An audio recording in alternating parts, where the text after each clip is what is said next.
Rajanya kabur, GNPF MUI dan alumni 212 pecah kongsi, seperti diketahui.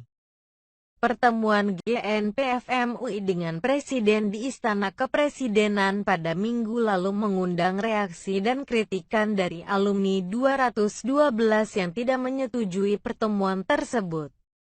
Alumni 212 meminta GNPF MUI memberikan klarifikasi terkait pertemuan tersebut, yang menurut analisis saya adalah bentuk dari kecurigaan bahwa GNPF MUI main belakang alias ada agenda tertentu saat bertemu Jokowi. Menurut pengamat politik Arbi Sanit berpendapat, perbedaan sikap GNPF tanda hubung MUI dan Presidium Alumni 212 diakibatkan karena pemimpinnya, Ketua Dewan Pembina GNPF MUI Habib Rizik disebut-sebut melarikan diri dari berbagai kasus yang menjeratnya.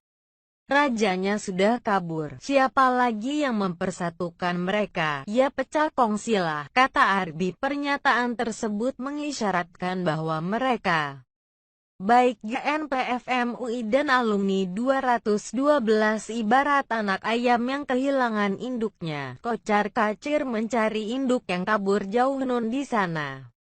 Atau mirip seperti pasukan yang tak tahu harus melakukan apa saat panglima atau jenderal kabur entah kemana. Karena tak ada pemimpin, mereka kocar-kacir berserakan tanpa arah dan tujuan.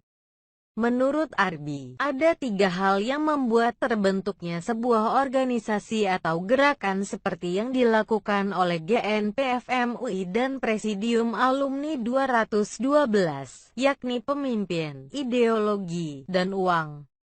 Kini 3 unsur tersebut, ditambahkan Arbi, sudah tidak ada, sehingga pecah kongsi itu terjadi. Lah pemimpinnya sudah kabur, ideologi sedang diurak-arik, jadi ideologi mereka sudah dipojokkan. Lalu apa dasar bersatu lagi? Sumber uang juga tidak ada lagi. Tandas Arbi, sebuah pernyataan yang ada benarnya dan tanpa basa-basi. Pemimpin, ideologi dan uang. Saya tak tahu persis mengenai ideologi, tapi saya yakin mereka bermasalah di pemimpin dan uang. Pemimpin menghilang, yang dipimpin bisa apa? Biasanya akan ada banyak perbedaan pendapat mengenai uang. Saya rasa tak perlu dijelaskan lebih jauh lagi. Rizik kabur ke luar negeri adalah kerugian tersendiri buat GNPF MUI atau alumni 212. Maksudnya gini, inti dari sebuah kelompok, organisasi atau pasukan adalah pemimpinnya. Ketika pemimpinnya tidak ada, otomatis ada terjadi goncangan. Yang dilakukan Rizik dengan kabur ke luar negeri sama dengan membuat goncangan tersebut semakin lama menghilang, semakin kencang goncangan tersebut. Terbukti dari GNPF MUI dan alumni 212 yang berbeda pandangan. Ketua Presidium Alumni 212 Ansufri Idrus Sambo mengatakan mereka tetap pada pendirian semula bahwa rekonsiliasi atau dialog nasional antar anak bangsa hanya bisa dilakukan dengan beberapa syarat.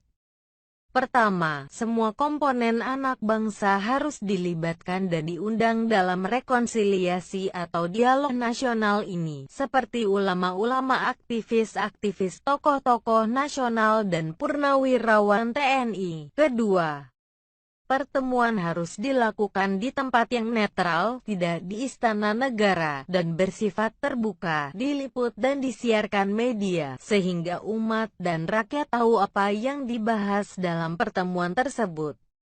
Sehingga tidak ada deal-deal di belakang layar yang terjadi dalam pertemuan tersebut. Ketiga, sebelum pertemuan untuk rekonsiliasi tersebut, sudah ada kepastian bahwa para ulama, aktivis-aktivis dan ormas Islam yang dikriminalisasi akan dibebaskan tanpa syarat dari segala macam tuduhan dan sangkaan yang dialamatkan kepada mereka. Terakhir, agenda pertemuan adalah untuk membahas masalah-masalah penghentian diskriminasi hukum dan diskriminasi ekonomi yang hanya berpihak pada kelompok-kelompok tertentu.